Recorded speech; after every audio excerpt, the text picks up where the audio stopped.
ഉൽപ്പത്തി പുസ്തകം 9-ാം അധ്യായം. നോഹയുമായി ഉടമ്പടി.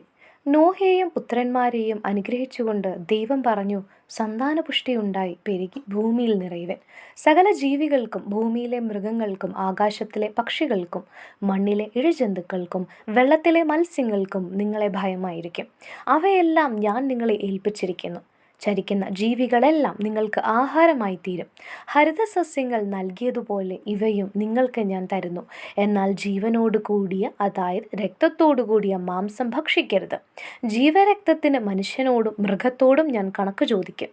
ഓരോരുത്തനോടും സഹോദരൻ്റെ ജീവന് ഞാൻ കണക്ക് ചോദിക്കും. മനുഷ്യരക്തം ചൊരിയുന്നവൻ്റെ രക്തം മനുഷ്യൻ തന്നെ ചൊരിയും. കാരണം എൻ്റെ ഛായയിലാണ് ഞാൻ മനുഷ്യനെ സൃഷ്ടിച്ചത്. സന്താനപുഷ്ടിയുള്ളവരായി പെരുകി ഭൂമിയിൽ നിറയുവേ. നോഹയോടും പുത്രന്മാരോടും ദൈവം വീണ്ടും അരുളിച്ചെയ്തു, നിങ്ങളോടും നിങ്ങളുടെ സന്തതികളോടും ഞാനിതാ ഒരു ഉടമ്പടി ചെയ്യുന്നു. അതോടൊപ്പം നിന്റെ കൂടെ പെട്ടകത്തിൽ നിന്ന് പുറത്തു വന്ന ജീവനുള്ള സകലതിനോടും, പക്ഷികൾ, കന്നുകാലികൾ, കാട്ടുജന്തുക്കൾ എന്നിവയോടും നിങ്ങളുമായുള്ള എൻ്റെ ഉടമ്പടി ഞാൻ ഉറപ്പിക്കുന്നു. ഇനി ഒരിക്കലും വെള്ളപ്പൊക്കം കൊണ്ട് ജീവജാലങ്ങളെല്ലാം നശിക്കാൻ ഇടവരികയില്ല.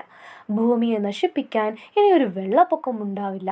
ദൈവം തുടർന്ന് അരുളിച്ചെയ്തു, എല്ലാ തലമുറകൾക്കും വേണ്ടി നിങ്ങളും സകല ജീവജാലങ്ങളുമായി ഞാൻ സ്ഥാപിക്കുന്ന എൻ്റെ ഉടമ്പടിയുടെ അടയാളം ഇതാണ്.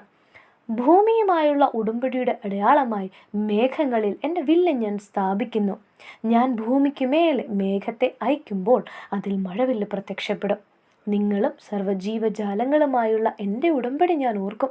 സർവ്വജീവനെയും നശിപ്പിക്കാൻ പോരുന്ന ഒരു ജലപ്രളയം ഇനി ഒരിക്കലും ഉണ്ടാകുകയില്ല.